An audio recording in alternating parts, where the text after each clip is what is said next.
예. 우리 기도하겠습니다. 은혜와 사랑이 많으신 하나님 감사드립니다. 가을 VIP 초청잔치 통해서 천하보다 귀한 영혼들을 하나님께서 많이 보내어 주시고 복음을 듣게 하시고 또 예수님을 영접한 분도 계시며 또 뉴라이프를 계속 들으시겠다는 분도 계시고 또 등록하신 분도 계시고 또 다음에 또 오겠다는 분도 계시고 하나님 다양한 또 반응을 보이는 또 영혼들을 보게 됩니다. 하나님께서 이 가운데 큰 일을 행하시고 계심을 믿습니다. 우리 성도들의 간구와 기도를 들으시고 사랑하는 가족들, 친척들, 이웃들, 친구들, 직장 동료들 또 주님께서 예비된 영혼들을 보내어 주심을 감사드립니다. 또 오는 주일에도 주님께서 저희들 이름을 부르며 기도할 때에 그들의 마음과 또 생각을 주장해 주시고 발걸음과 상황과 여건도 허락해 주셔서 복음을 듣는 자리에 나올 수 있는 귀한 기회가 되게 하여 주옵소서. 이 밤에도 초청된 영혼들을 위해서 또 초청될 영혼들을 위해서 저희들 기도하기를 원하고 또 삶 속에 이웃을 사랑하는 마음으로 늘 깨어서 기도하는 이웃을 위해서 기도하는 저희들 되기를 원합니다. 이 시간 또 믿음의 조상 아브라함을 통해서 기도하는 그 자세와 중심과 하나님 앞에 상달되는 마음으로 또 나아갈 수 있는 저희들 심령으로 배우게 하시고 변화되게 하시고 그렇게 기도하는 저희들 되게 하여 주옵소서. 이 밤에 저희에게 말씀하시고 기도할 수 있는 힘을 더하여 주실 줄 믿습니다. 예수님 이름으로 기도합니다. 아멘. 2019년 가을 VIP 초청잔치에 하나님께서 많은 영혼들을 보내주셨습니다. 이 하나님께 크신 영광을 돌립니다. 몇 명이나 왔을 것 같아요? 밑에 이불 쌓아놓은 거 줄어든 거 보면 아실 수 있을 거예요 아마. 계단 오르락 내리락 하다가 여러분 보셨어요? 주일날 한 80명 모셨을 거예요. 수요일날까지 하면 거의 한 120명 넘게 오신 것 같아요. 많이 오셨죠? 많이 오셨어요. 굉장히 많이 오셨고 또 오는 주일도 남아있으니까 주일도 하나님께서 아마 굉장히 많이 보내주시지 않을까 기대를 갖고 우리가 전심전력에서 끝까지 기도해야 될 줄 믿습니다. 개인적으로 초청해서 오신 분도 계시고 또 여러 셀에서 같이 기도하면서 초청해서 오신 분도 계시고 우리 셀에서는 우리 개인적으로 이번에 초청할 분이 없는데요. 안 온다고 했는데요.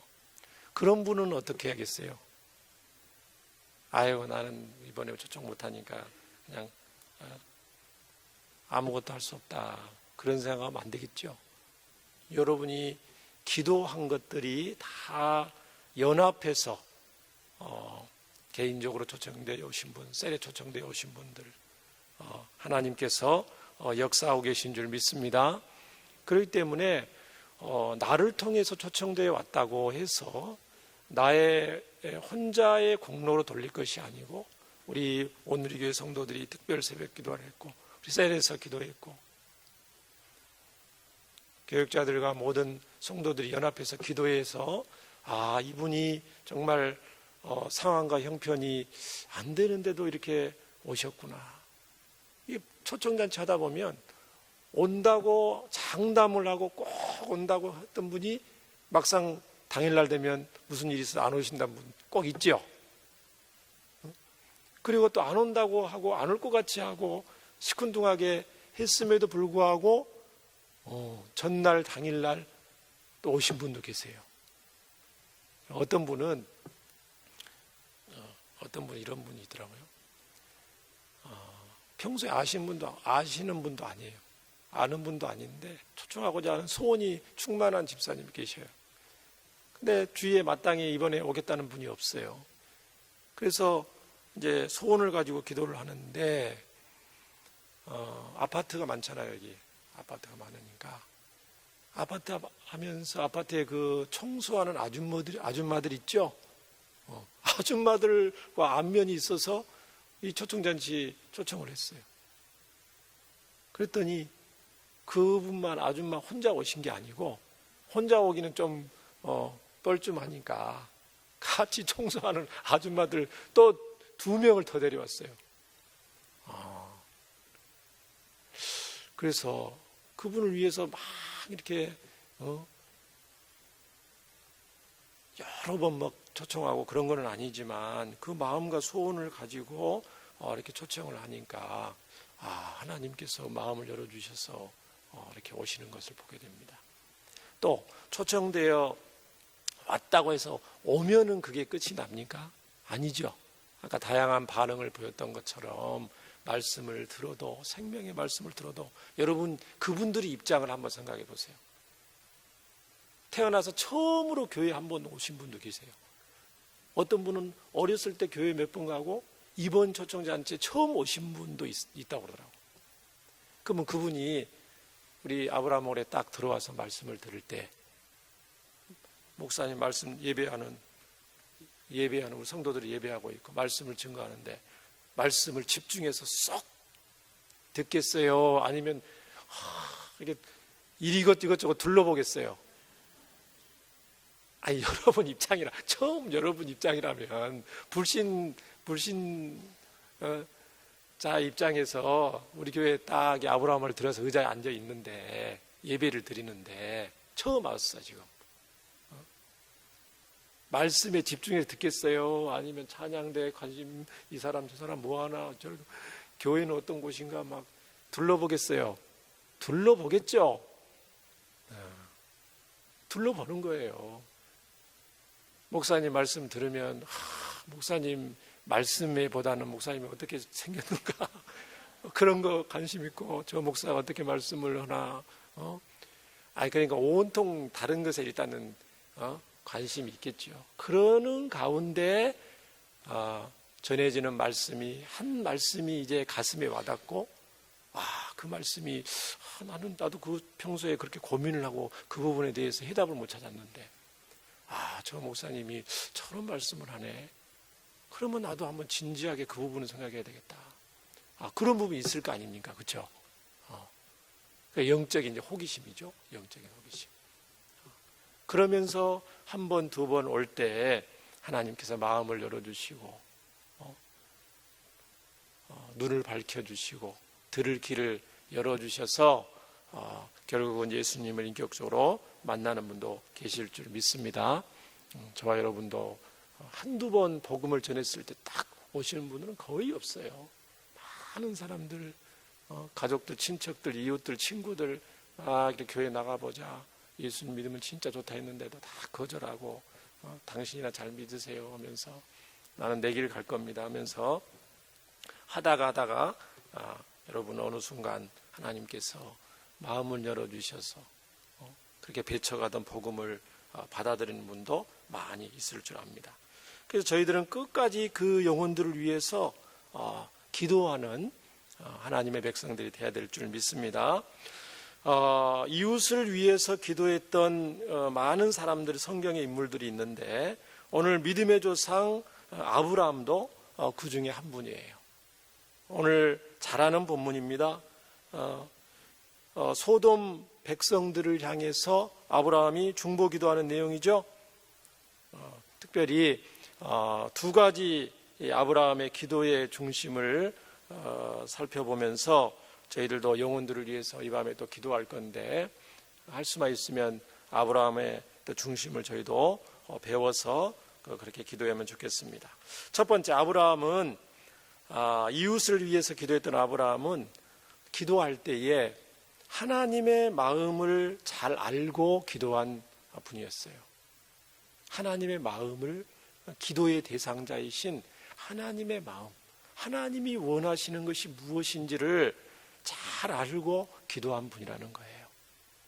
우리가 기도할 때에 우상 숭배하는 사람처럼 나무에다가 기도하는 것도 아니고 돌로 만든 석상에다 기도하는 것도 아니고 천지와 우주 만물을 창조하시고 지금도 살아계신 하나님께 우리가 기도한다는 것이죠. 그렇기 때문에 하나님의 마음을 알고 기도하는 것이 굉장히 중요합니다. 죽은 신한테 기도하는 게 아니고 살아계신 하나님께 기도한다는 거예요. 우리의 작은 신음에도 응답하신다고 그랬고 우리의 작은 것에도 귀를 기울이시는 하나님이시니까 우리가 어떻게 하나님의 마음을 알지 못하고 중언부언할 수 있겠어요? 허공에다 기도하는 것도 아닌데. 오늘 아브라함은 소돔 백성들을 위해서 기도할 때에 하나님은 어떤 계획을 있었냐면은 그 소돔 백성들이 아주 죄악이 찰대로 찼어요. 우리 하나님은 죄를 한 번 짓는다고 그 즉시 처치하는 분이 아니에요. 참고 인내하고 봐주시고 기다리다가 어느 순간 이게 더 이상 안 되겠다. 죄가 이제 성경에는 관영했다 그런 표현을 쓰는데 어느 순간 도저히 이거는 감당할 수 없을 정도 되면 그때 하나님은 이제 공의를 행하시는 거예요. 공의를. 오늘 18장 17절에 하나님이 이렇게 말씀을 하십니다. 여호와께서 이르시되 17절입니다. 내가 하려는 것을 아브라함에게 숨기겠느냐. 하나님이 앞으로 행하시려고 하는 것을 아브라함한테 다 얘기를 해주시겠다는 거예요. 하나님의 계획에 대해서. 왜요? 아브라함을 하나님의 동역자로 하나님의 벗으로 여기셨기 때문에 그렇습니다. 저와 여러분도 예수님 덕분에 하나님의 백성이 되고 하나님의 원대한 구속 역사를 다 알 수 있는 성경 말씀을 깨달을 수 있고 하나님의 계획과 하나님의 과거 하신 일과 현재 하고 계신 일, 앞으로 하실 일들도 하나님께서 성경 말씀을 통해서 저와 여러분들 이미 아브라함처럼 알려주신 줄 믿습니다. 너무 감사하죠. 그러면서 18절에도 아브라함은 강대한 나라가 되고 천하 만민은 그로 말미암아 복을 받게 될 것이 아니냐. 내가 그로 그 자식과 권석에 명하여 여호와의 도를 지켜 의와 공도를 행하게 하려고 그를 택하였나니 이는 나 여호와가 아브라함에게 대하여 말한 일을 이루려 함이니라. 아브라함을 통해서 하나님의 크신 계획이 있다는 거예요. 천하 만민을 이 구원을 받는 아브라함을 통해서 12지파를 통해서 다윗을 통해서 예수님을 통해서 아브라함의 후손으로 오셨잖아요. 예수님을 통해서 천하 만민이 복을 받을 그 원대한 지금 구속 역사를 이루시는 그 출발점에 있다는 겁니다. 그러면서 이제 하나님께서 20절에 보니까 또 이제 아브라함한테 말씀하시는 거예요. 소돔과 고모라에 대한 부르짖음이 크고 그 죄악이 심히 무거우니까 내가 이거를 이제 내려가서 그 모든 행한 것이 과연 내게 들른 부르짖음과 같은지 그렇지 않은지 내가 보고 알려 하노라. 그러니까 하나님께서 천사 2명을 대동을 하시고 아브라함에게 지금 나타나신 거거든요. 아브라함과 하나님은 있고 천사 2명을 이제 소돔을 향하여 소돔 사람들이 얼마나 악한지를 파악하기 위해서 보내시겠다고 하셔요. 22절에 그 사람들이 거기서 떠나 소돔으로 향하여 가고 아브라함은 여호와 앞에 그대로 섰더니 그런 표현을 하고 있습니다. 이 말씀을 보면 좀 이상한 부분이 있어요. 하나님은 전지하신 하나님인데 소돔 백성들이 얼마나 부패하고 타락하고 동성애가 만연한 것을 다 아시는데 천사 2명을 굳이 보내서 사태를 파악하려고 하실 필요도 없는데 이게 무슨 내용입니까? 하나님이 지금 몰라서 보내는 게 아니에요. 몰라서. 아브라함한테 기도할 수 있는 시간과 그런 중심을 지금 기대하고 계시는 거예요. 아브라함아, 너가 지금 이 사태가 얼마나 중차대하고 지금 소돔과 그 성읍이 멸망에 처할 수 있는 일촉즉발의 위기 가운데 있다는 것을 너가 좀 잘 알기를 원한다. 그런 하나님의 의도가 지금 담겨져 있어요. 사람을 이제 천사들을 보내고 22절에 보니까 아브라함은 여호와 앞에 그대로 있더니, 여호와 앞에 있단 말은 하나님의 얼굴 앞에 아브라함이 있는 거예요. 얼굴 앞에. 그러니까 마주 서서 굉장히 가까이 있는 겁니다. 하나님과 아브라함과 단둘이. 그럴 때 이제 아브라함이 23절에 가까이 나아가 이르되, 아니 이미 하나님의 얼굴 앞에 가까이 대고 있는데 더 가까이 나가는 거예요. 하나님 앞에. 와, 우리가 하나님 앞에 기도할 때에 하나님이 내 앞에 내 면전에 그대로 지금 지켜보고 있는 것을 의식하면서 기도하는 것과 하나님이 100m 저기 떨어져서 내 기도를 들으시는 것, 하나님은 시간과 공간을 초월하시는 분이지만 우리가 육체를 가지고 있고 시간과 공간의 제한을 받기 때문에 우리 입장에서 하나님을 많이 대해요. 하나님은 지금 코앞에 우리의 기도를 들으신다고 우리가 의식한다면 영으로 계신 하나님 보이시진 않지만 코앞에 계신다고 생각했을 때 저와 여러분의 기도가 더 진실하고 더 겸손하고 더 간절해질 것이라고 믿습니다. 하나님이 실제로 그렇게 하시고 가까이 계시는데 아브라함은 더 가까이 나가는 거예요. 그러면서 이제 하나님께 기도를 합니다. 뭐라고 하나님께 여쭙니까? 주께서 의인을 악인과 함께 멸하려 하시나이까? 이 질문을 합니다. 하나님이 소돔을 심판하시겠다는 그 계획을 말씀하신 거예요. 그러면 아브라함 입장에서 하나님 심판을 하면 안 됩니다, 이렇게 기도한 게 아니라는 거예요. 심판 자체를 아브라함이 부정한 것이 아니에요. 왜 그렇습니까? 아브라함도 소돔이 얼마나 죄악이 간영한 걸 알거든요. 공의의 하나님이기 때문에 소돔을 심판하실 수밖에 없다는 것을 아브라함이 10분 이해하고 있습니다. 우리가 기도할 때 하나님에 대해서 알지 못하면 자기가 원하는 것을 해달라고 하나님 앞에 강요하는 그런 기도가 자칫 될 수가 있어요. 그런데 아브라함은 그러지 않았죠. 아브라함이 하나님의 마음을 알고자 했다는 것은 하나님의 마음을 어떻게 알겠어요? 사람이 알 수가 없죠. 하나님 마음을 알았다는 것은 하나님의 성품을 알았다는 거예요. 하나님이 어떤 분이신가.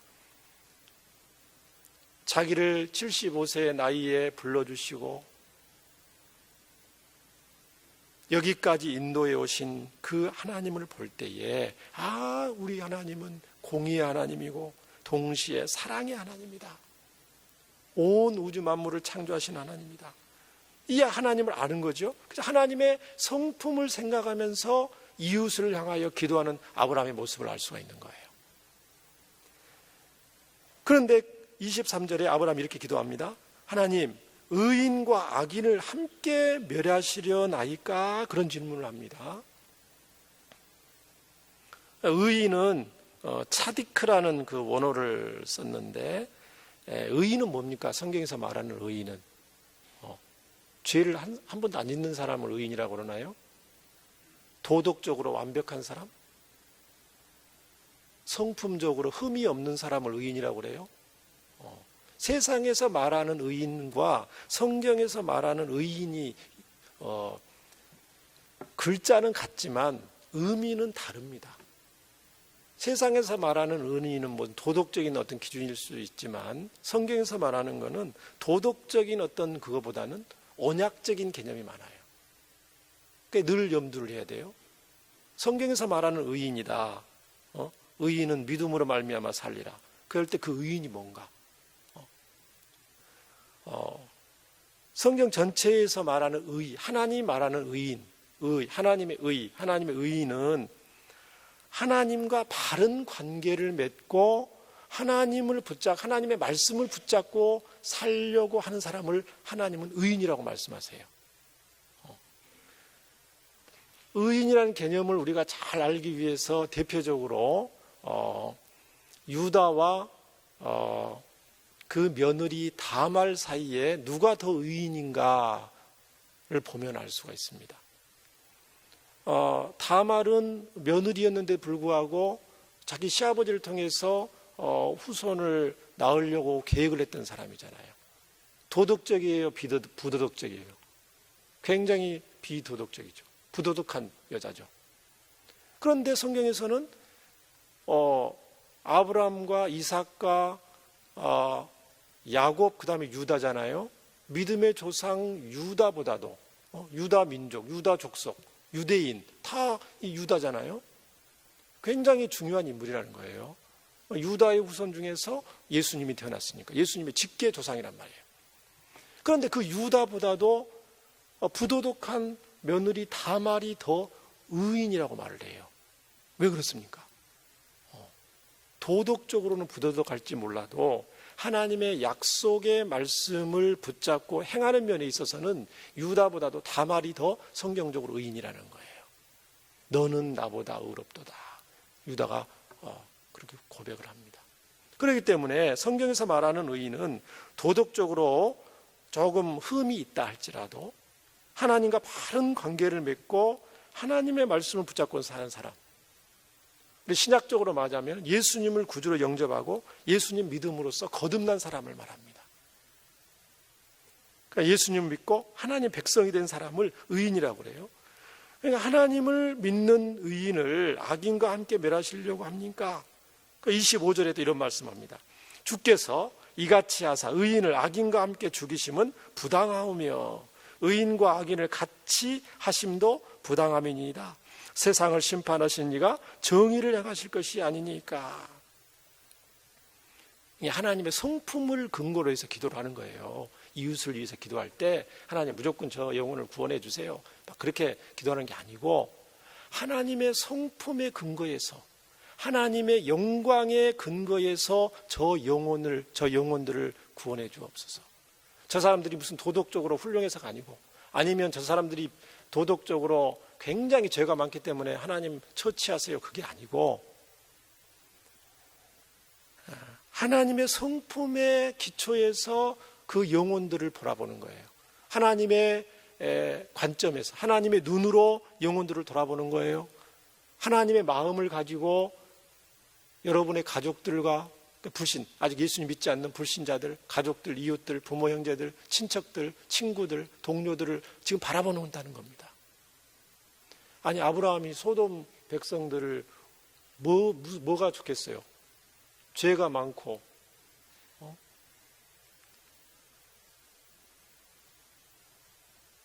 자기들의 죄 때문에 자기가 멸망당하는 건데 나 몰라라도 할 수 있는, 또 그럴 수도 있잖아요.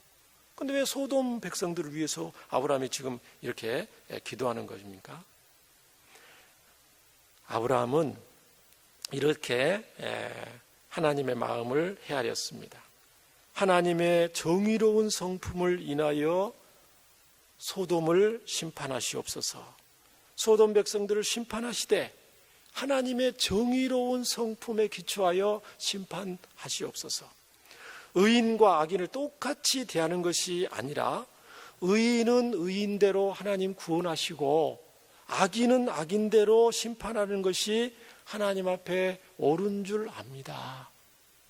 제가 잘 모르지만 하나님은 공의로운 하나님이시고 동시에 사랑의 하나님이니까 의인은 의인대로 구원을 하시고 악인은 악인대로 심판하시는 것이 하나님의 공의롭고 정의로운 성품에 합당하신 것 같습니다. 그렇게 기도하는 거예요. 그러할 때, 그렇게 하실 때 하나님의 거룩하심, 하나님의 공의로우심, 하나님의 사랑이 얼마나 무궁무진한지 만방에 나타나지 않겠습니까? 의인과 악인이 소돔 땅에 섞여 있는데 한꺼번에 다 심판하시면 하나님의 영광이 더 나타날 수 있는데 그렇지 않을 수 있지 않을까요, 하나님? 세상의 잡다한 신들과는 완전히 구별되시는 크신 하나님 여호와의 영광이 더 크게 드러날 수 있도록 하나님 소돔을 심판하옵소서, 이렇게 이제 기도한다는 거죠. 하나님의 거룩한 영광을 위하여 소돔 백성을 용서하옵소서. 용서해달라고 이렇게 기도해요. 말씀에 소돔 백성들을. 왜? 의인들이 있기 때문에. 소수이긴 하지만 의인이 있을 겁니다. 하나님은 가만히 보니까 창세기 7장 보니까 노아 시대 때 죄가 굉장히 많았을 때 하나님은 홍수로 세상을 심판할 때도 의인이었던 노아와 그의 가족은 하나님 방주를 통해서 구원하신 적도 있습니다. 그 하나님을 기억을 하는 거죠, 아브라함이.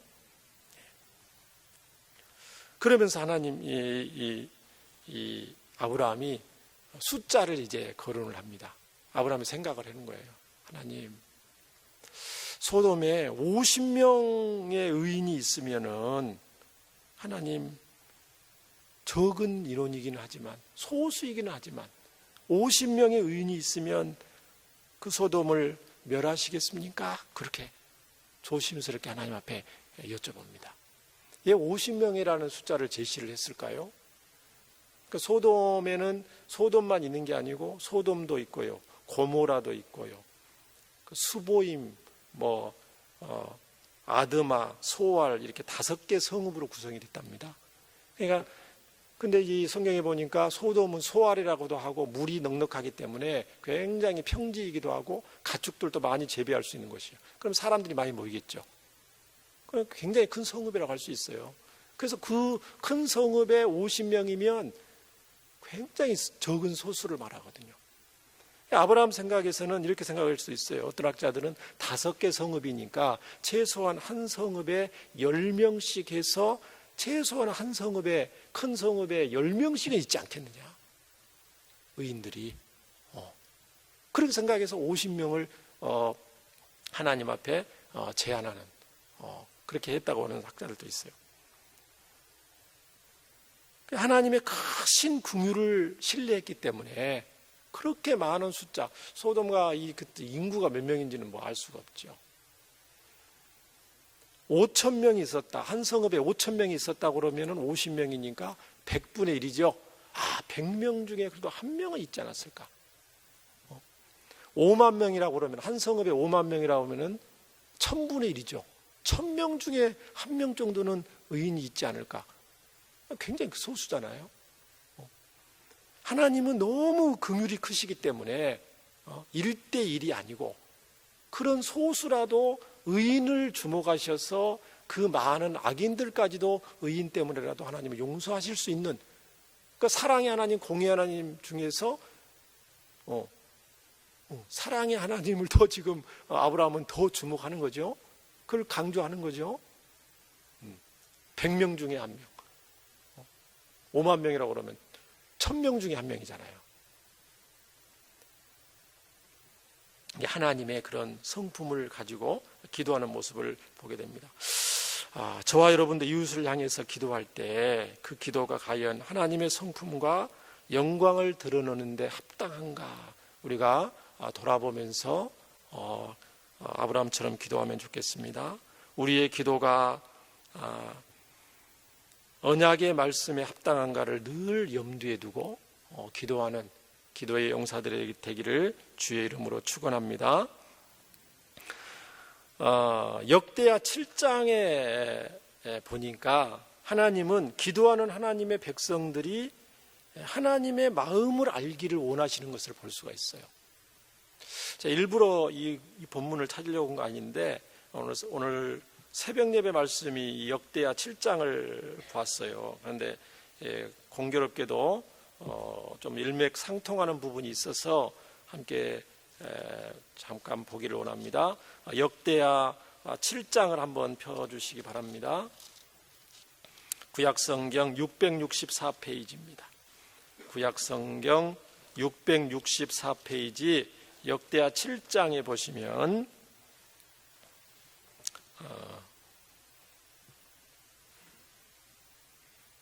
솔로몬이요,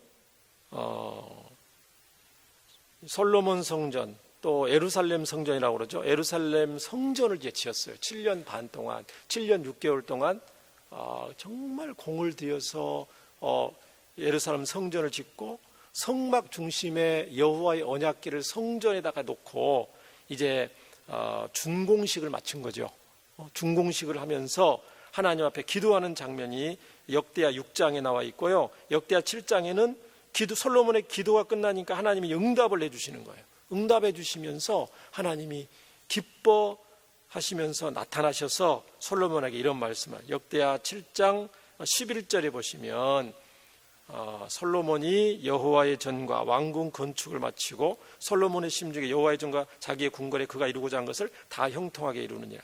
12절, 밤에 여호와께서 솔로몬에게 나타나사 그에게 이르시되 내가 이미 내 기도를 들었고 이곳을 택하여 내게 제사하는 성전을 삼았으니 혹 내가 하늘을 닫고 비를 내리지 아니하거나, 하나님의 백성들이 농사를 짓는데 하늘을 닫고 하나님이 비를 내리지 않아요.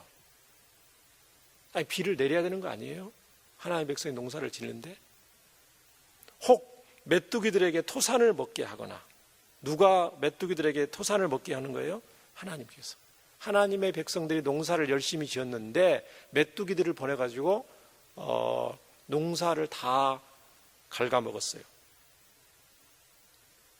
혹 전염병이 내 백성 가운데 유행하게 할 때에, 전염병이 저절로 생긴 것이 아니고 하나님께서 하나님의 백성들에게 전염병을 유행하게 하셨다고 그렇게 말을 해요.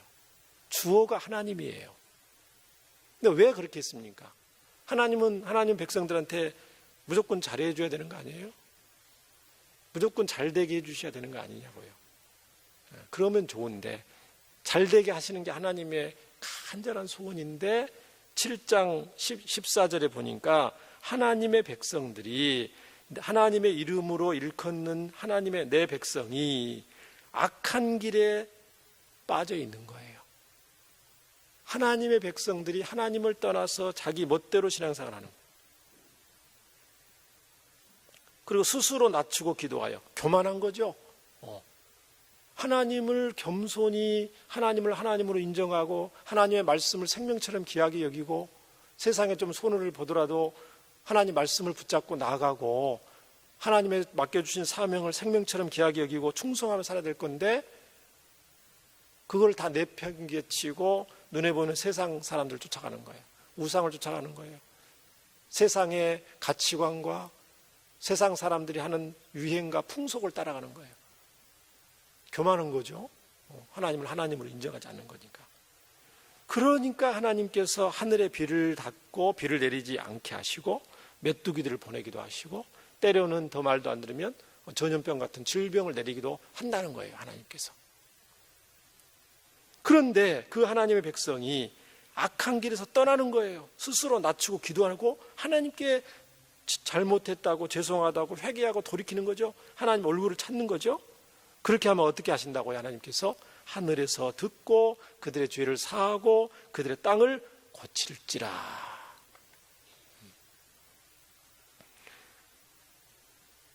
이스라엘 백성들과 솔로몬은 지금 예루살렘 성전을 웅장하고 화려하게 지었기 때문에 하나님, 앞으로 우리가 어떤 공경에 처할지라도 우리 의리의리한 이 웅장하고 화려한 멋있는 금으로 온통 치장을 한 이 예루살렘 성전에서 기도하면은 하나님이 우리의 기도를 들어주시옵소서. 그런 중심이 좀 있어요. 여러분한테도 혹시 그런 마음이 있습니까? 멋있고 화려한 예배당에서 기도할 때는 하나님이 들어주시는 것 같고 기도한 것 같고, 집에서 기도할 때는 하나님이 안 들어주시는 것 같고, 아니면은 뭐 시골에서 갈 때 어디 길가에서 어디 숲속에서 기도하면 안 들어주시는 것 같고, 멋있는 어떤 건물에서 건축물에서 예배당에서 하면은 하나님이 더 역사하시는 것 같고, 혹시 그런 신앙 없으신지 모르겠어요.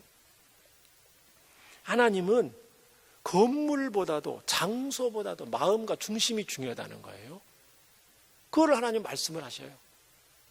그래서 너희들이 아무리 건물에서 화려한 금으로 도배를 하고 하나님을 사랑하기 때문에 건물을 멋있게 지었죠.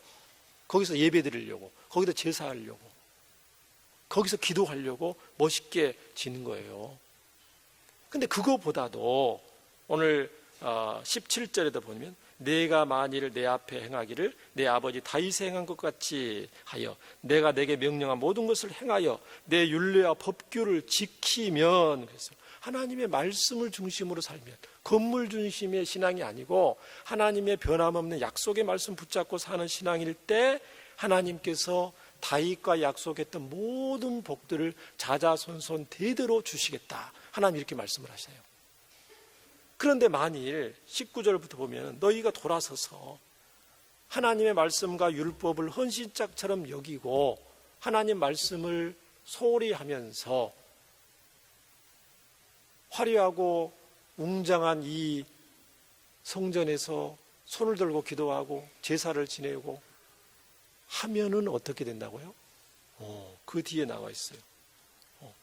그 무서운 말씀을 좀 하나님 하셨는데 20절도 보면 내가 너희에게 준 땅에서 그 뿌리를 뽑아내고 내 이름을 위하여 거룩하게 한 이 성전을 내 앞에서 버려서 모든 민족 중에 속담거리와 이야기거리가 되게 하시리니 이 성전이 비록 높을지라도 그리로 지나가는 자마다 놀라 이르되 여호와께서 무슨 까닭으로 이 땅과 이 성전에 이같이 행하셨는고 하면 대답하기를 그들이 자기 조상들을, 그러니까 불신자들끼리 이제 서로 질문하고 대답하는 거예요. 이야기거리, 속담거리, 가십거리가 돼버리는 거예요. 하나님의 백성들이 그들이 자기 조상들을 애굽 땅에서 인도하여 내신 그 좋으신 자기 하나님 여호와를 버리고 다른 신들에게 붙잡혀 그것들을 경배하여 섬김으로 그들이 섬기는 여호와 하나님께서 이 모든 재앙들을 그들에게 내리셔서 성전이 저렇게 폐허가 되었다. 불신자들이 하나님의 백성들을 비방하고 이야기거리로 삼는다는 거예요. 그냥 이 하나님의 백성이 하나님의 말씀을 떠나고 약속의 말씀을 떠나버리면 정말 이렇게 비참한 모습을 보일 수 있다고 막 경고를 하시는 거죠. 그런데 안타깝게도 좋은 쪽으로 하나님의 이 축복의 말씀대로 이루어졌어요? 아니면 경고의 말씀대로 이루어지고 말았어요? 이스라엘의 역사를 봤을 때 우리는 알잖아요. 성경에 기록되어 있으니까. 하나님의 경고의 말씀처럼 이스라엘 백성들이 하고 말았어요. 그 로마 시대 때 로마 군병이 쳐들어와서, 군사들이 쳐들어와서 디도 장군이라고 그러는데 예루살렘 성전을 돌 위에 돌 하나도 남기지 없이 다 헐어버리고 성전에서 금붙이 다 가져가 버리고 돼지를 잡아서 피를 가지고 성전에다 다 뿌리고 그런 일들이 실제로 일어났다는 거예요. 하나님은 무슨 말씀을 하시냐면은 기도하는 하나님, 성전은 기도하는 곳이잖아요. 예배하는 곳이잖아요. 기도하는 하나님의 백성들이 하나님이 정말 원하시는 것을 알고 기도하고 신앙생활 하기를 원하신다는 거예요. 중요하게 여기시는 것이 무엇인지를 알고. 그런 면에서 아브라함은 하나님의 공의로운 성품, 사랑의 성품, 거룩하신 영광을 충분히 알고 소돔 백성들을 위해서 기도하는 아름다운 기도의 그런 본을 보이신 분이라고 우리는 알 수가 있습니다. 그러면서 아브라함은 또 하나님께 기도할 때에 창세기 18장 다시 돌아오시면요, 굉장히 기도할 때 겸손한 자세로 기도해요. 얼마나 자기 분수를 잘 아는지 몰라요. 아브라함한테 이 이웃을 향해서 기도할 때 아브라함한테 배울 기도의 용사 아브라함한테 배울 점이 뭐냐면 아브라함의 겸손. 자, 이 23절을 보시면 아브라함이 가까이 나아가서 기도한다고 그랬죠? 하나님 앞에 더 가까이 나가서 기도하고 27절에 보니까 아브라함이 대답하여 이르되 나는 티끌이나 재와 같사오나 감히 죽게 아뢰나이다. 하나님, 저는 하나님 앞에 봤을 때 티끌과 같은 존재입니다. 재와 같이 아무런 쓸모가 없는 존재입니다. 먼지와 같은 존재입니다. 그렇게 말을 해요. 아브라함이 먼지예요? 티끌이에요? 그건 아니잖아요. 믿음의 조상이잖아요. 예수님 조상이잖아요. 그럼에도 불구하고 크신 하나님에 비해서는 티끌과 같고 먼지와 같은 거죠. 겸손함의 표현이기도 하지만 또 실제로 사실이기도 해요. 30절도 보시면 아브라함이 이르되 내 주여 노하지 마시옵고, 왜냐하면 아브라함이 계속해서 기도를 바꾼다, 기도의 그 내용을 좀 변경을 하거든요. 숫자를 좀 줄이거든요. 의인 50명에서 45명으로 40명, 30명, 20명, 10명 무려 몇 번을 합니까? 6번이나 줄이죠. 계속해서 바꾸는 거예요. 내가 하는 기도가 하나님 앞에 너무 무례한 기도는 아닌가? 그걸 돌아보면서 기도하는 거예요. 하고 싶은 대로 다 하는 게 아니고, 내가 하는 기도가, 지금 하려는 이 기도가 하나님 앞에 정말 합당한 기도인가? 그거를 늘 염두하면서 나가는 거죠. 31절도 아브라함이 또 이르되 내가 감히 내 주께 아뢰나이다. 감히 이 크신 하나님께 내가 기도를 합니다. 하나님은 나의 벗이라고 말씀하시고 나의 동역자라고 말씀하시고 하나님의 크신 계획을 나에게 다 알려주셨지만, 저는 이 하나님 앞에 기도할 만한 자격과 그것이 안 됩니다. 하나님. 그러나 감히 주님 앞에 나갑니다. 이렇게 한다는 거죠. 32절도 아브라함이 또 이르되 주는 노하지 마옵소서, 이런 표현을 해요. 그러면서 아브라함은 기도에 대한 모든 결과를 하나님께 맡기는 모습을 보게 됩니다. 아브라함의 기도 제목이 뭐죠? 지금 기도의 목적이 뭐예요? 최종 기도의 그 기도 제목이 뭐예요? 소돔 백성들이 소돔이 멸망하지 않는 거죠. 소돔 백성들이 하나님의 용서를 받는 게 기도 제목이잖아요. 그게 기도의 목표인데 그 목표까지도 하나님께 맡긴다는 거예요. 소돔에 대한 심판의 결과를 하나님께 맡기는 거예요.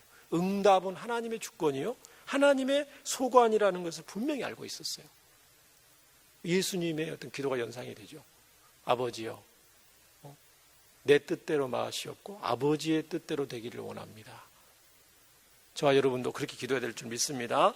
우리의 소원을 얼마든지 하나님 앞에 아뢰를 수 있지만 그 결과까지도 우리가 좌우하려는 생각을 하면 안 되죠. 하나님께 모든 것을 맡기고,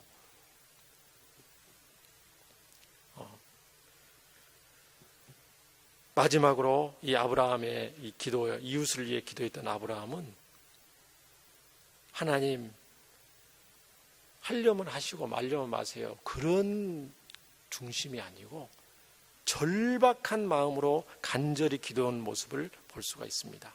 23절부터 보시면요, 아브라함이 가까이 나아 이르되 주께서 의인을 악인과 함께 멸하려 하시나이까? 사랑의 하나님, 악인들만 보지 마시고 비록 적은 숫자이지만 의인도 있음을 기억해 주옵소서. 의인 설마 50명은 없겠습니까? 하나님, 비록 적은 숫자이지만, 소돔이 비록 구원받을 하나님의 자격이 없지만은 또 소돔에 살고 있는 조카와 롯도 있잖아요. 그 가족들도 있잖아요. 소돔에 수많은 영혼들이 있잖아요. 하나님, 그들이 함께 섞여 살고 있어요. 그 안타까운 마음으로 지금 기도하는 모습을 볼 수가 있고요. 28절에 보면 그러면 50명 있으면 내가 멸하지 않겠다, 하나님 말씀했어요. 그럼 거기서 끝나지 않고 하나님, 5명이 부족하면 어떡하죠? 5명이 부족하면 5명 부족함으로 말미암아 온 성을 멸하시라이까? 그러니까 무슨 말이에요? 어떻게 해서라도 조금 소돔을 구해보려고 애쓰는 모습, 그렇죠? 5명이 부족한데 하나님 그때는 어떻게 하실 거예요? 그 아브라함의 우리가 그 중심을 지금 배우려고 합니다. 집요하고 그 애절한 마음으로 하나님, 저 불쌍한 영혼들이 5명이 의인이 부족하면 그것 때문에 하나님 다 멸망하시려고 합니까? 그래서 또 40명, 30명, 20명, 10명, 6번을 더 간구합니다. 얼마나 아브라함이 애타는 간청이었겠어요.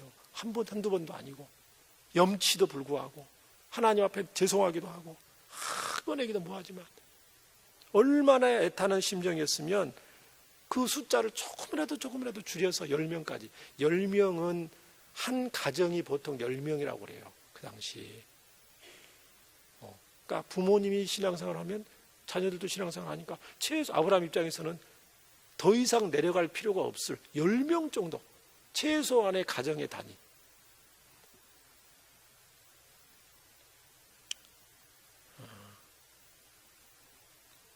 우리 하나님은 실로 은혜와 자비가 무궁하신 분인 줄 믿습니다. 봄과 가을에 초청잔치를 하는데요. 초청잔치 하면은 그런 분이 있다고 그래요. 집사님, 또 이불 받으러 가도 돼요? 지난번에 이불을 받았는데 지금 초청잔치에서 말씀을 들으려는 그런 마음보다도 이불을 받고 싶은 마음이 있는 거예요. 또 이불을 받으러 가도 돼요? 그렇게 물어봅니다. 그럼 뭐라고 해야 되겠어요? 저와 여러분이. 아유, 메뚜기도 나 짜겠지. 그거 지난 한 번도 아니고 두 번, 지금 몇 번 받았는데 초청잔치 때만 달랑 와서 이불 받는 거, 그 너무하는 거 아니에요? 다른 사람도 좀 받아야죠. 그러면 되겠어요? 안 되겠어요? 그러면 안 되죠. 그래도 또 오세요. 10번을 이불을 받더라도 예수님 믿으면 감사한 것이죠. 10번을 왔는데, 초청잔치 왔는데 안 믿으면 어떻게 되겠어요? 안 믿으면 우리 교회 엄청 소문나는 거 아닙니까? 10번 이불 받아서 떼먹은 사람이 한 10명만 있다고 그러면 굉장히 소문이 나네요, 우리 교회. 그래도 맡겨야 되겠죠, 하나님 앞에. 30절도 보니까 아브라함이 노하지 마옵소서. 자기도 알아요. 무례하고 하나님 지금 하나님하고 무슨 딜하는 것도 아니고 장난도 아니고 굉장히 지금 어떻게 보면 하나님 편을 보면 이 장난치는 것도 아니에요. 처음부터도 얘기를 하던가 50명 했으면 30명에서 한 3번 하던가 6번까지. 근데 하나님의 반응을 보시기 바랍니다. 하나님의 반응을 다 들어주시는 모습을 볼 수가 있어요. 하나님이 얼마나 아브라함을 보시면서 흐뭇해하시고 기뻐하시는지.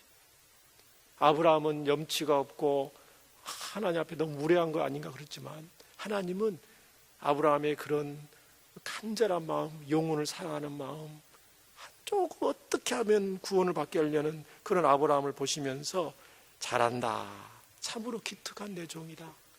역시 너는 믿음의 조상으로서 준비가 되어지고 있구나. 너는 열국의 아비가 될 수 있는 지금 그런 훈련 가운데 있는 거구나. 함으로써 하나님은 굉장히 흐뭇해 하셨을 줄 믿습니다. 어떤 사람은 아브라함의 중보의 기도가 실패했다고 하는 사람도 있어요. 왜? 소돔이 멸망했으니까. 의인 10명이 없어서. 그런데 저는 그렇게 보지 않습니다. 아브라함의 기도는 실패한 것이 아니고 하나님의 성품과 공의의 기초에서 기도한 거기 때문에 실패한 것이 아니고 이미 응답이 된 줄 믿습니다. 창세기 19장 28절 29절에 아브라함이 이제 기도가 끝나고 소돔과 고모라가 유황과 불을 하나님이 비같이 내려서 멸망을 시킬 때 29절에 보시면 이렇게 돼 있어요. 여러분 19장 29절을 보시면 하나님이 그 지역의 성을 멸하실 때, 롯이 거주한 성을 엎어버리실 때 하나님이 누구를 생각하셨다고요? 아브라함을 생각하사 롯을 그 엎으시는 중에서 내보내셨더라. 하나님께서 아브라함의 기도를 들으시고 소돔을 심판할 때도 롯과 그의 자녀들을 구원하신 줄 믿습니다. 하나님은 아브라함의 그 기도를, 그 간절한 기도를, 하나님의 마음과 성품을 알고 하나님이 기뻐하시는 기도를 한 아브라함을 하나님의 선하심을 따라서 가장 아름답게 응답하신 줄 믿습니다. 야고보서 5장 16절에 하나님은 이런 말씀을 하셨죠. 너희 죄를 서로 고백하며 병이 낫기를 위하여 서로 기도하라. 의인의 간구는 뭐가 크다고요? 역사하는 힘이 큰 힘이라. 베드로전서 3장 12절에 주의 눈은 의인을 향하시고, 하나 예수님 믿는 저와 여러분을 향하신다는 거예요. 그의 귀는 의인의 간구에 귀를 기울이신다 말씀하셨어요. 불신 영혼들은요, 초청대에서 오신 분들은 뭐가 뭔지 모릅니다. 지금 친구가 오자 그러니까 그냥 모르는 경우도 있고, 가족들 중에서 오라고 그러니까 한번 가보자, 우리 자녀들이 우리 부모님이 다니는 교회니까 한번 가보자, 뭐 그런 생각으로 오신 분도 있어요. 진리가 뭔지 구원이 뭔지 그런 갈급한 마음을 가지고 오신 분들이 얼마나 있겠어요. 야, 이것저것 인간적인 생각하면서 오신 분도 있어요.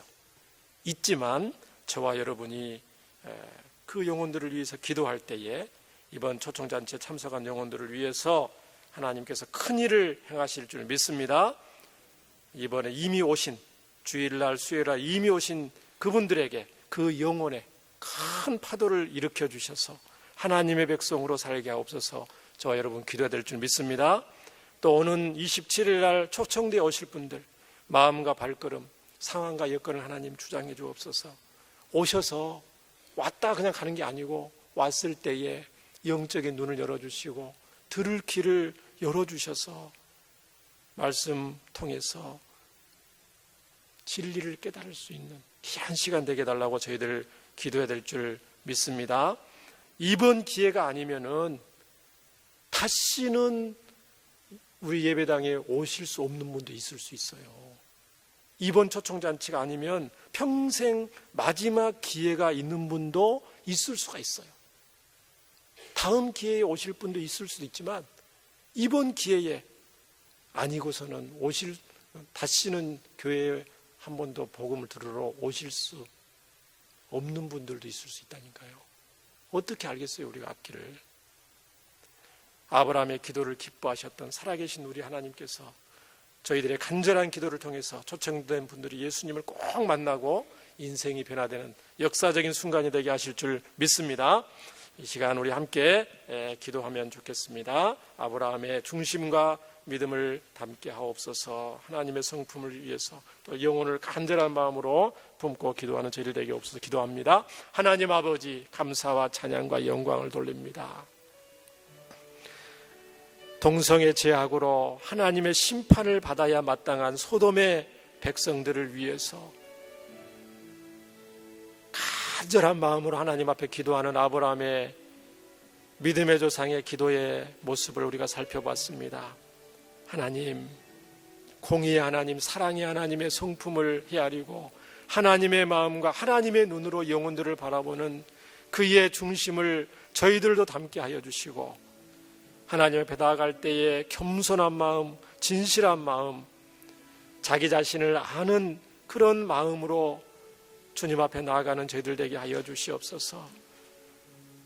영혼들을 향한 간절한 마음 저희들에게도 허락해 주셔서 이미 오신 초청잔치 오신 분들 뿐만 아니고 오는 주일에 초청되어서 오실 영혼들 끝까지 포기치 않고 기도하고 간구해서 하나님의 역사를 경험하고 하나님께 영광 돌리는 초청잔치 될 수 있도록 저희들 더욱 감화 감동하여 주시고 기도하는 이 밤 되게 하여 주시기를 간절히 원합니다.